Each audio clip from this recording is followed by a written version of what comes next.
Welcome back to another episode of the Montgomery Companies podcast. I'm your host, Jordan Montgomery, and today we have the most special guest. Of all the episodes that we've recorded, this is the one that might make me the most emotional. It might be the one that means the most to you. And if you're driving to work right now, maybe it's Saturday morning, I don't know where you consume your podcast content, but I guarantee you this, after listening to this conversation, you will be in a different place emotionally, mentally, and attitudinally. We've got a young man today who has inspired literally millions of people across the globe. In my opinion, he's one of the most inspirational humans on planet Earth. He's an author, he's a speaker. He had a traumatic injury at a very young age that radically transformed his life.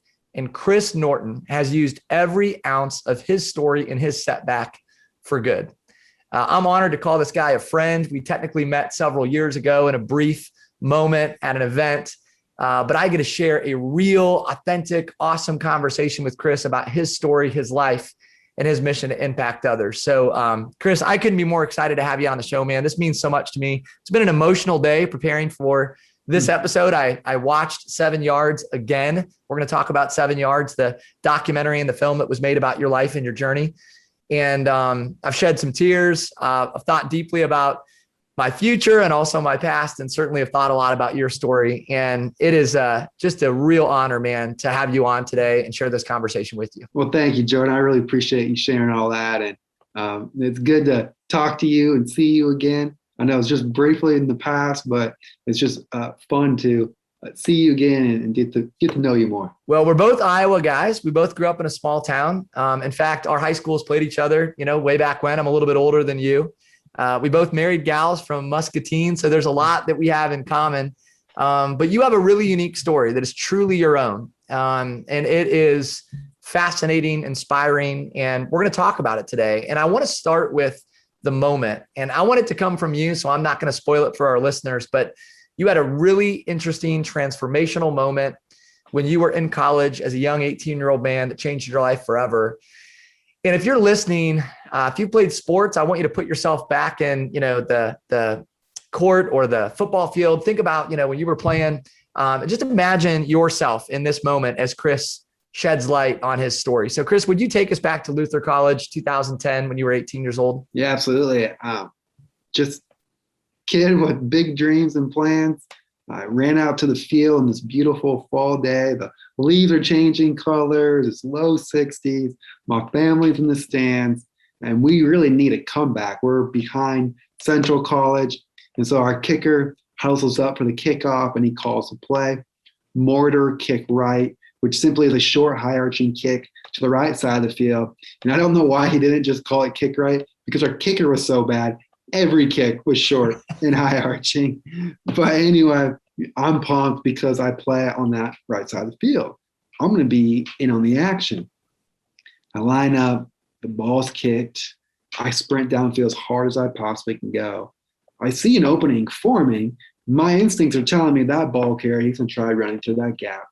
I'm going to stop him. I'm going to drive my shoulder so hard through his legs. Hopefully, he'll drop the ball. I go for it. I collide with him at full speed, full force, but mistime my tackle just by a split second. Instead of getting my head in front of the ball carrier, his knee collides right with the side of my neck. The next thing I know, I'm lying on the field, motionless, listening to the players crashing to each other above me. The whistle blows, the pile clears off, but I can't get up. I'm trying to push off the ground, but no matter how hard I try, nothing's working. It feels like someone just flipped the power off to my body. I can tell the game is stopped for me. I'm feeling embarrassed at this point. I'm doing everything I can to just get off the ground. I don't want that kind of attention as being injured or needing help. I'm just waiting for this, what I thought was a stinger, but it was a spinal cord injury. I had no idea that this moment would drastically change my life moving forward. They called in for the paramedics, the athletic trainers. They're asking me questions. Chris, can you make a fist with your hand? I'm trying to make a fist. Nothing's happening. They're asking me, Chris, can you feel us touching your leg? I can't feel a thing. They keep asking these questions over and over again. It's starting to drain on me. I'm a happy-go-lucky guy. I try to see the glass half full, and I'm telling myself, stay calm. It's going to be okay. It'll all work out, because everything up to this point has always worked out for me. Bad things happen to other people that you read about in the newspaper, that you watch on television, or maybe they're a guest on your podcast, but no way something bad's going to happen to me. And when I hear a paramedic calling for a helicopter, that's when I know this is bad. So the helicopter comes, you get whisked away to Rochester, and they fly you from Decorah to Rochester. There's a series of events that takes place at the hospital, and you're given a report, and they tell you there's only a certain percentage chance that you're going to be able to ever feel anything again, let alone walk, right? And it's 97% chance that you're not going to feel again. I'd love for you just to take us into that moment, Chris. You are on the football field. It's a normal Saturday day, beautiful day in the fall. You wake up in the hospital, some things happen. Doctor gives you a report. Could you just walk us through receiving that news and that experience? Yeah, I wake up after surgery. I'm blurry-eyed, groggy, thinking I just had the worst nightmare of my life. And then the surgeon comes in and confirms my nightmare is my new reality. He tells me, Chris, you have a 3% chance to ever move or feel below the neck. And you're right, that's not a 3% chance to walk. It's a 3% chance to move or feel, to scratch an itch on your face, to feed yourself. It's so much more than walking. And I'm trying to process this, because yesterday at that time, I was walking. I was suiting up for my college football game. And then all of a sudden, I'm in the hospital, paralyzed from the neck down with a 3% chance. I go from feeling numb to getting mad. I tell myself, no way, not me. This is not going to be my life. I will not accept it. I'm going to be part of that 3% who beats us. I will not be part of that 97%. And so I get going to work doing the only thing I possibly could do, which was to nod my head yes and no. I nod my head yes and no for hours. I looked like a giant bobblehead, just bouncing in my head all around. And I just kept doing whatever I could that day to get better, with this desperation that I have to get my life back. I have to get back to college and get back to who I was before. And I didn't realize, though, that God had a bigger plan for me than the plan I had for myself. Well, he sure did. He had a supersized plan for your life. And I want to talk about this journey, this road to recovery. And ultimately, I want to fast forward to where you're at today, but I want to start with your family, Chris. And I'm going to refer to 7 Yards, the documentary, the film that was made. It's a Netflix original that was made about your life and your journey. So I'm going to refer to that for our listeners. If you've not yet watched 7 Yards, you have to go watch 7 Yards. It's one of the best pieces of TV, one of the best shows I've ever watched. It's just incredible. There's so many life lessons. And as I was watching that, Chris, I texted my dad. I texted 2 of my friends just to say, hey, I love you, and it made me think a lot about the closest relationships in my life. And I think your story does that for people. I think it brings them back to the things that are most important. And I'd love for you to open up a little bit, maybe about the relationship that you shared with your mom, your dad, and your sisters, and what you learned about the importance of family and close relationships, and especially the front end of your road to recovery. My family, they were everything. I could not have gone through what I've gone through without them. And honestly, one of the biggest pieces to anyone's resiliency are the relationships. I mean, if you can take on radical responsibility for your life, and then you can also couple that with family support, I mean, that's a recipe to get through the worst that life has to throw at you. And I definitely had that family piece, because my dad, my mom, my sisters, they were by my side every single day, every single night. My dad would sleep in a cot next to me, a very uncomfortable cot, but he was going to be there when I needed him to talk to me. to get some things off my chest because I couldn't sleep at night. It was awful trying to fight through all the fears and everything that was coming out of me with the uncertainty for the future. Like, what's my life going to turn into? Will I ever go back to school? Will a girl ever want to be with me? Will I ever be a dad and have my own family? And will I ever be happy? Because I could start listing through all the activities that I love to do and thinking, I'll never experience them again. How could I ever go traveling, camping, snorkeling, skiing? How could I ever go to one of my friends' house when every single one of their homes has stairs? And so I was just drowning in this doubt and this fear for my future. And thankfully, I had my dad there and my mom or one of my sisters. They'd read me Bible verses. They would talk to me. They would read me messages that people were sending to me. And it just poured so much life into me. And it gave me just enough strength to get through those nights so that when I can wake up in that next morning and start that day with just full of energy to try to get better. So I'm just so thankful to have that kind of support. I know not everyone can get that. And it really helped create gratitude as well, because I saw other people similar to my age in that hospital who their room was empty. They didn't have anybody really coming to see them like I did. I couldn't imagine going through my experience without that support. And so it really did help me appreciate as well just how fortunate I was, even in a situation where I couldn't move below my neck. Well, it's very obvious that you and your family share a really special relationship. The family that you grew up with, your two sisters, your mom and dad.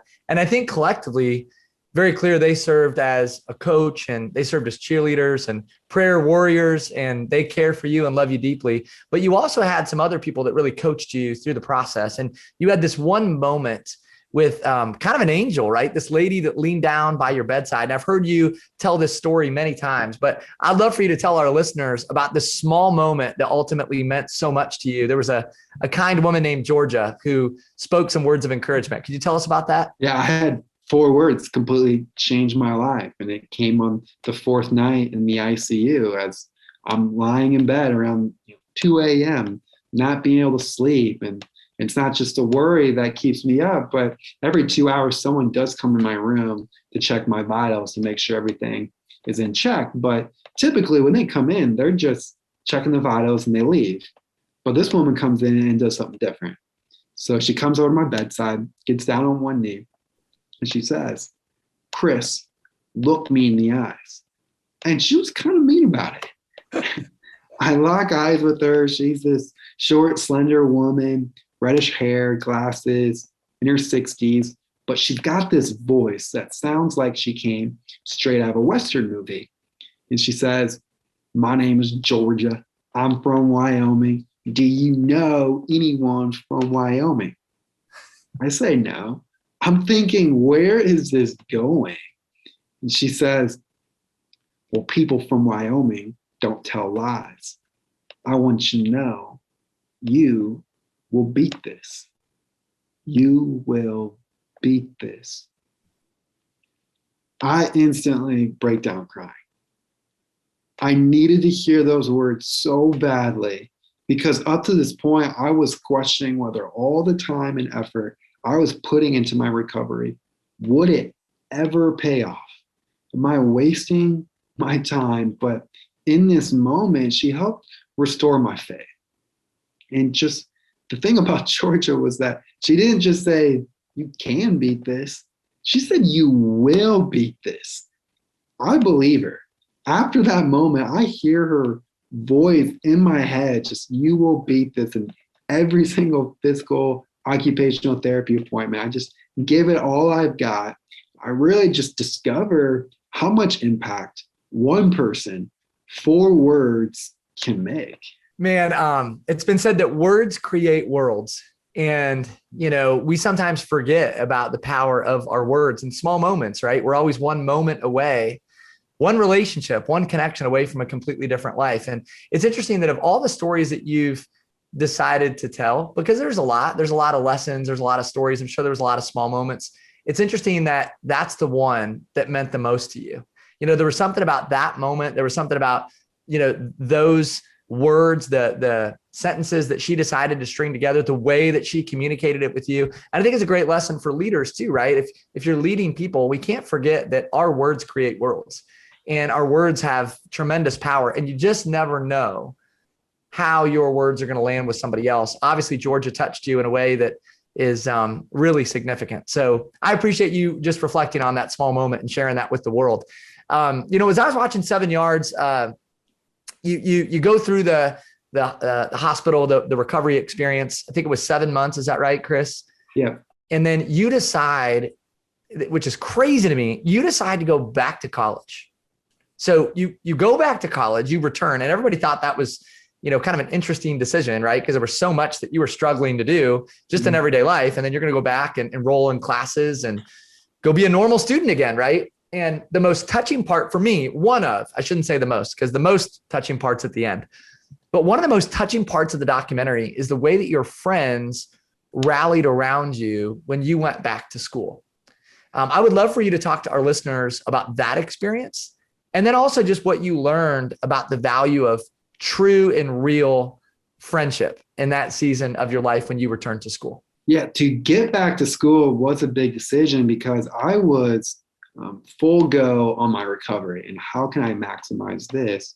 Well, it was really important, obviously, especially to my family. Like, Chris, you got to get a degree still while you work on your recovery. We got to also do your education.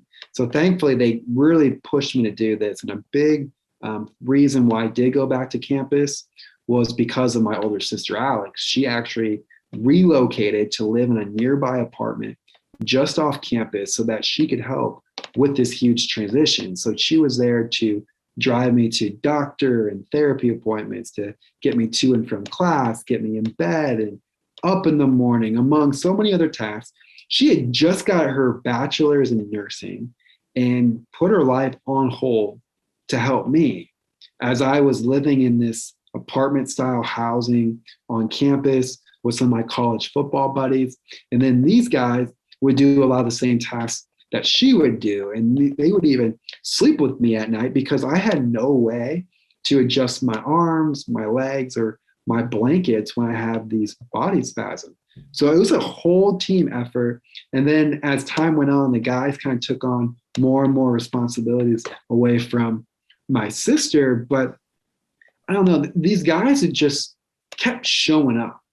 And that was one of the most powerful things I noticed about the people who were the best friends to me, were the ones that they didn't have these special words that they said to me, but they were just there. And I knew that I could count on them. I know there was a lot of my really good friends and some of my best friends today who were scared to show up because they didn't know what to say. They were scared about how could they make an impact, and just that fear, that doubt just kept them at a distance initially. And I get where they're coming from. I'm not shaming them in any way, but I only share that because when someone's going through a life-altering event, some huge transition, an adversity, don't worry about the perfect words. Just show up. Let them know you are there and you're willing to help. And that's what my buddies kept doing for me. And I slowly got more comfortable trusting them. And I can remember one moment in particular. It was the first week back on campus after my injury. My buddies were taking me to this riverbank where the entire football team was meeting up. And I was so excited to be out of the hospital with my friends after nearly a year of missing out. I got a guy pushing my chair. I had people pulling my chair just to get through the underbrush of the forest. But then we come to a stop. It's a 6-foot drop into a ravine. My heart sank because there's no way I'll be able to get through this. And I just had fear I would miss out on experiences like this. And so with disappointment, I tell them, take me back to my room and leave me there so you guys can still go. Well, one of them suggests carrying me down in my wheelchair. No way. I'm not going to put my life in the hands of a 19 and 20-year-olds. I would have no way to break my fall or do anything to help myself if one of them lost their footing or grip. To completely depend on someone else besides myself or physical therapist was too scary. Well, more guys showed up. They said the same thing. We can do this. We can carry you down. And we kept going back and forth, and eventually I caved. We assembled the biggest guys on the team. No scrawny kickers allowed. Everyone got in position, and my heart was racing at this point, and they all counted 3, 2, 1, lift. Before I knew it, I was on the ground safely. It was so easy for that. It was so easy. And to think like I was ready to turn back.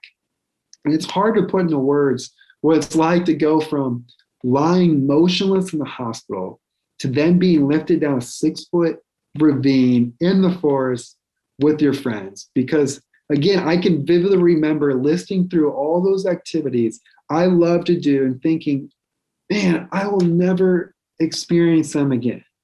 And I was right about one thing. It is impossible for me to do on my own, but with a team, it's all possible. I've gone on to do traveling and go to every friend's house, snorkeling, scuba diving, skiing, you name it. I've not been held back from those activities that I feared I would miss out on, but I could have only done it with a team.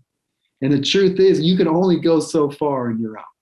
But society kind of encourages its lone wolf mentality, making you feel you got to do everything yourself. Well, it's just not the case. Like, we all need that support of a team every once in a while. And that's what these guys were for me. And they kept breaking these barriers and opening my eyes to the possibilities of where I could go with a team. Well, our good friend John Gordon always says that a connected team is a committed team. And you had a connected team around you. I mean, literally, imagine being 18 years old. If you're listening, imagine 18 years old and you've got people sleeping in your bed with you. You have friends that are that committed, that connected, that they're willing to sleep next to you so they could scratch an itch or reposition your body in the middle of the night. Literally that part of the documentary just made me emotional. I started thinking about friends that have gone out of their way to care for me and be there for me. And I wasn't in your situation, but man, we all go through stuff. And so I hope that this conversation serves as a reminder to thank the people in your life that were there for you in the valley. And if somebody's in the valley right now, I hope Chris's story also gives you a sense of urgency to reach out to somebody and show up. Like Chris said, just show up for them, be there for them. Don't ask how you can help, just dive in, just get involved. There's so many life lessons, Chris, in following your journey and watching your journey. One of those is conquering fear. And I know there was a lot of fears that you had to conquer, but one of these fears was facing this fear of dating, of meeting someone and thinking about marriage. And I think that's a fear for every 18-year-old in general, let alone dealing with your circumstances, right? And God answered some of your prayers. You attacked that fear head on. Can you tell us about meeting Emily for the first time and how God, answered that prayer in your life? Yeah, no, for me with physical challenges, there's a lot of fish in the sea, they said, but with an injury, you just got your sea a little smaller because, you could tell, certain people who were willing to, go through the extra layers of, inconvenience with you when it comes to a wheelchair. Emily is just one of those special souls that just wants to get to know you for who you are, nothing superficial, just go straight to the heart. We met online, and I quickly could tell she was different. She was asking me questions like, how'd you maintain a positive attitude after your injury? Just questions that were deep that my closest friends wouldn't even feel comfortable asking. But she just had such a curious spirit, and that just drew me to her and made me feel open and honest and vulnerable with her. And that connection just kept going on. Eventually, she said she was going to be at Iowa State University moving in. And when I got that text, I started calling all my friends who go to Iowa State University and asking them, hey, can I come over this weekend? And they're like, yeah, sure. And then I text her, oh my gosh, I'm going to be at Iowa State University too. And so we meet up in a public spot at the Superdog stand, actually, in particular for all those Iowans who understand Ames. But I remember her crossing the street. My jaw dropped. I couldn't believe how beautiful she was. So I'm trying to keep it together, act like I've been there before. And we just had a great conversation. She wanted to get to know me for, who I was, and didn't care about my hands or my legs or anything to do with my chair. She's a special person, and it just grew. So this new chapter begins with Emily, and you guys start dating and you fall more in love, and you decide that when you get closer to the end of college, Chris, that you're going to take on your next big challenge, the new chapter, right? A new opportunity presents itself. You decide that you're going to walk at your college graduation. And I want to just let our listeners in behind the scenes, and I'd love for you to kind of unpack this journey, because this in and of itself is a journey. You actually go away, you head out of town, and you spend time training to walk across the stage. 4,800 hours go into this experience to walk across the stage at your college graduation. And Emily is there by your side through the entire thing. Can you walk us through that season and that chapter of your life? Yeah. What was really neat was I had this goal to walk across the stage, but it wasn't at first something that I was completely declaring to everybody. It was just something kind of between me and some friends. And then when I told Emily about it, she got really excited about it. All of a sudden, my goal and dream became her goal and dream. She wanted to see me succeed. And so she became, honestly, my toughest trainer. I'm not exaggerating. She was always pushing me to take one more step, do one more walk, and really wanted to just see to be successful. Well, she discovered a training facility out in Michigan. So we relocate to Michigan just to train for this walk. Eventually, Emily would even be the one that I could walk the best with over any trainer. We just were so in sync. Then the day before the graduation walk too, I decided to propose to her, which I was way more nervous for the proposal than the walk in front of thousands of people. Thankfully, she said yes. Otherwise, the next day would have been really awkward. But I don't know. It's just a goal that was in my heart. And I can't explain it, but it was just like a God thing of just pulling at me, like keep going, keep pursuing this. Because there are plenty of times when I'm asking myself, why am I doing this? This is insane. I'm putting all this time and effort to go 4 yards across the stage. Why? But I knew there was something bigger in store. I couldn't put my finger on it. I was hoping, you know what, maybe I can make a difference in that gym that day, really inspire people. Maybe a local news station will cover the walk. And when we get to that graduation weekend, no news station decided to come. It was Memorial Weekend. They had other commitments. And so I was kind of disappointed that they weren't going to be there. But my buddy, Michael Crocker, who actually flew in to film our proposal, I wanted him to film the graduation walk as well. Well, he captures that walk and it goes viral and 300 million people see it. We go on all these national talk shows. It became such a springboard to my motivational speaking career, my foundation. It was just a really special event that now makes sense. Well, I've seen that walk so many times, 300 million views on Facebook alone. And you go from 4 yards to 7 yards. We're going to talk about 7 yards in just a little bit, because there's somebody listening, there's people listening, they're going, why is the documentary called 7 yards, right? So you make it 4 yards. Let's put an exclamation point on the story. You make it 4 yards. Your world, your life starts to kind of evolve and blow up at that point, right? Because people are seeing this video, you're starting to travel, you're starting to be interviewed, you've got the speaking career that's starting to evolve, you write a book with your dad, like things are starting to really take off, and you're starting to understand, okay, God's got a calling on my life. He's going to use this story for good. Did it click then? Like, Chris, did you start to kind of realize like, hey, there's some opportunity here to really impact people? Yeah, that's when I really put an exclamation point on it. But it was in college when I started the Chris Norton Foundation. And it was through the foundation where I felt a more of a calling and a meaning to my life. I also started speaking even before the graduation walk. And between those two pieces is when I really could see the hand of God on my story. Because when I was first injured, that was one of my questions to God. What's going on? What are you doing? You're not supposed to make any mistakes. You're supposed to have plans to prosper me, to give me a hope, a future, not to harm me. This seems like harm. Although I wrestled with those questions, I was asking God that, I still had made the hard choice and chose my faith over fear. And it was through the foundation, through the speaking, and then with that graduation walk, just put it to another level. It was through the graduation walk and getting messages all across the world. Thousands of messages were coming in through our inbox.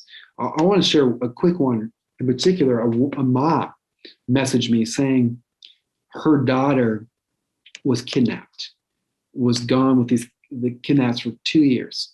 They found her and was working through a lot of trauma through everything that she's been through. And seeing my 4-yard walk gave her hope that her daughter can have a future and can get through what she's going through. When you read messages like that, it's like, how can you not want to keep working hard, to do your best, to share your story, to encourage others? That's the moment when Emma and I knew we have to walk 7 yards down the aisle of our wedding, 7 yards marking the 7 years since my injury. And it wasn't for us, because I'll be honest, we didn't want to walk for our wedding. That's a lot of work. That's a lot of extra stress that we didn't want on our shoulders. And it's not important to Emily. It's not important to me that we do a symbol of walking, which I know it might not sound romantic, but we're totally fine just the way we are, how we are. But the fact that it can be a symbol for someone else, for perseverance and hope in someone else's life, then we got to do it. Well, there's this ripple effect to the actions that you've taken, to the decisions that you've made. Because what happened to you is one thing, the choice to respond the way that you have is another. And all of those hours of training and the lonely moments and reading scripture and crying out to God, I mean, all that served other people. It didn't just serve you and your recovery, it served others. And it served me today. I mean, again, I think I told you this at the beginning of the show, like, I've spent time reflecting today. This is the only time I've ever cried on a podcast. It's never happened to me before. But you've really touched me today, man. You've really touched me. And I know that you've touched the lives of some really important young people in your life. And you and Emily made a decision to become foster parents. And there's several moments, again, in 7 yards that really touched me. Watching you with your kids and thinking about the ways that God prepared you to be a parent and prepared your heart and Emily's heart to care for those children, given your circumstances and what you've been through. I would love to hear from you what those kids mean to you and how your journey's affected your ability to love them and embrace them. Yeah, when Emily brought on this idea of foster care, I'll be honest, I didn't really know much about the foster care system, but she encouraged me and knew that I was capable of being a good dad, because, I was unsure. Am I ready? Am I fit to be a dad? Am I qualified? And something I've learned is that, God doesn't call to qualify. He qualifies the call. And I felt that I had love to give, and Emily knew that. And that's what these kids need.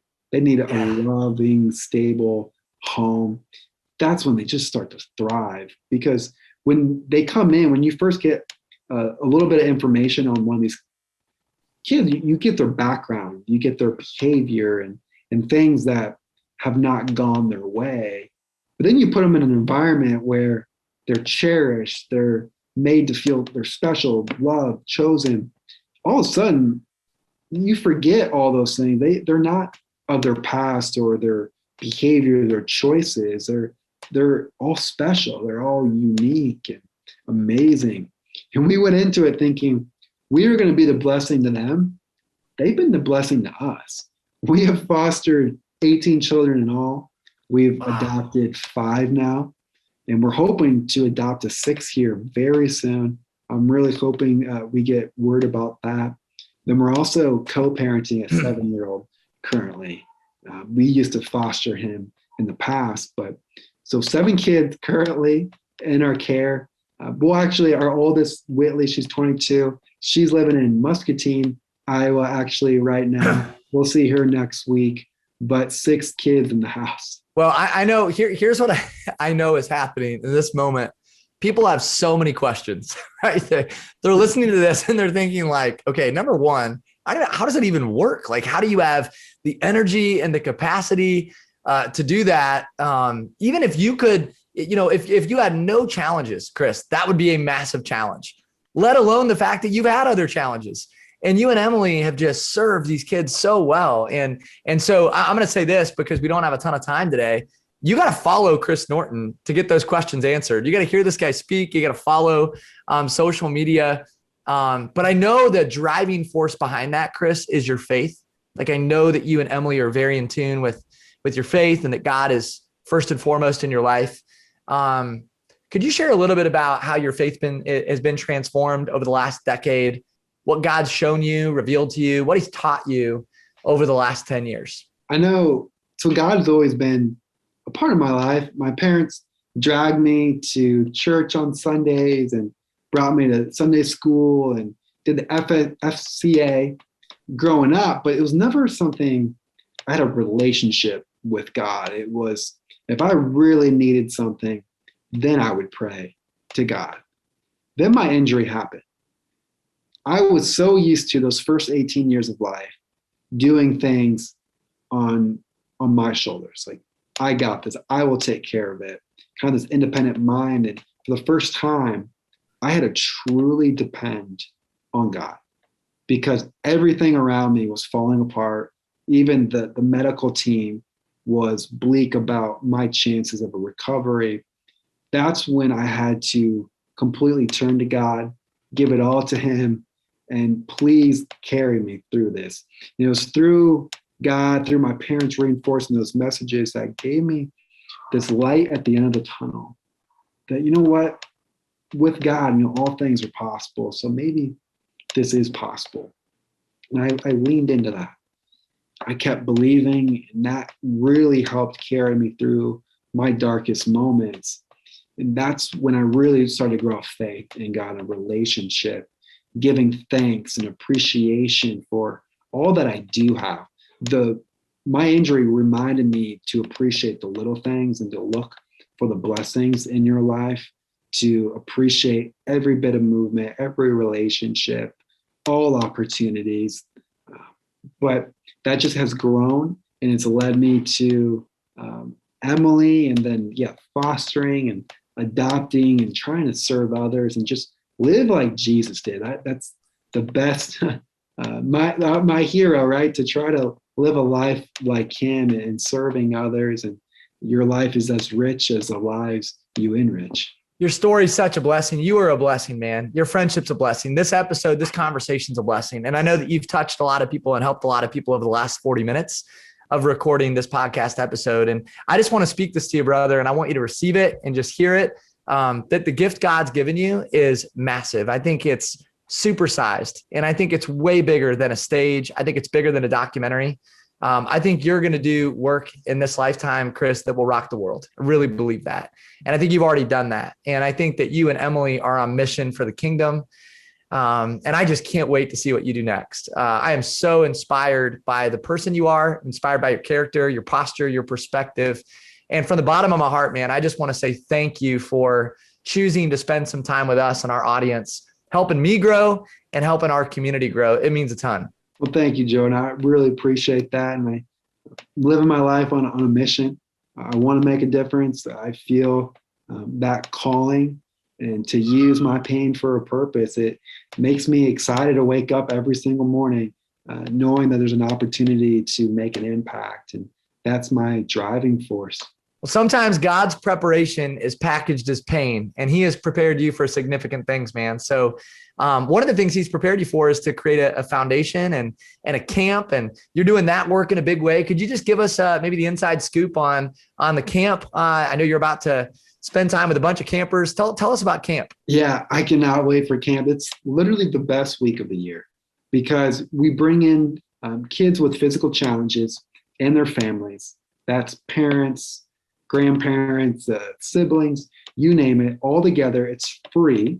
It's adaptive, where kids can go zip lining, horseback riding, sports activities that most of the time, when you're in a wheelchair, you have a physical disability or challenge, you're on the sidelines. You're watching your family, your friends all do these activities that you wish you could do. Well, this camp, you're in everything. Everything is happening for you to be able to do. Now, I knew we had something special when our first year doing this camp, at the very end, last night, this boy, he starts crying. He's nonverbal. He's in a power wheelchair. And I asked his mom, why is he crying? And he had told her through his computer device in the room that he's so sad thinking about leaving camp and all of his friends. And that moment, I break down crying. It makes me, I tear up now just thinking about it, knowing just the impact of the community that's formed during these 4 days. I'm just really thankful that, we're able to make it free for everyone through the foundation. It's just a special week with all these people together. That's amazing, man. Talking about paying it forward. And how about the foundation? Anything that you want listeners to know about your foundation or what you're up to there? Yeah, we're hoping to continue to grow the camp itself, but we're also give grants to organizations that are helping with the rehab for those with neurological disorders. So we're trying to strengthen the recovery options because thanks to the equipment I had access to when I was injured, I was able to make the most of my recovery. And I want everyone to have that opportunity and not let finances get in the way of that. So we're just trying to strengthen the rehab landscape alongside having these camp opportunities to just really empower people to see all the possibilities of their life, regardless of your physical condition. Because something that I've learned is that happiness is not measured in steps. There are people who can run, jump, and swim who are unhappy. So clearly happiness has nothing to do with your physical abilities and everything to do with your mindset and perspective. I refuse to allow what I can't do paralyze me more from what I can do. I have struggles like everybody else, but I've just learned how to deal with them and cope with them. As a result, I have a positive attitude. I just want everyone to know that being in a wheelchair is not a life sentence of doom and gloom. You can still have an amazing life right where you are, no matter what you're going through. Well, I know there's a bunch of people that want to hear more from you, Chris. Your perspective, your positivity, your energy. And I got to say this, man, you're one of my favorite follows on social media. And part of the reason I like to follow you actually is you're just goofy. You just do funny things. You're kind of a goofball with your kids. Oh, yeah. And I think it's actually been part of your approach, right? It's part of what makes you effective in reaching people. I think you're most authentic and you're most effective when you're most authentic, right? And you're just authentic. And so where can people find you on social media if they want to engage with you? Yeah, my social handle is Chris A. Norton 16. It's Instagram is probably my most used, and Facebook. I also have a newsletter through my website. You can go to chrisnorton.org to learn about the foundation, my speaking, the books, the film. But those are the places I would recommend going. I'm exploring TikTok. I've been having some fun with the Nice. videos I think we were referring to. I've been having some fun, goofy videos with my kids on that thing. But no, I'm just trying to stay engaged and touch with people and just have fun with life. Yeah, man. Well, keep being you.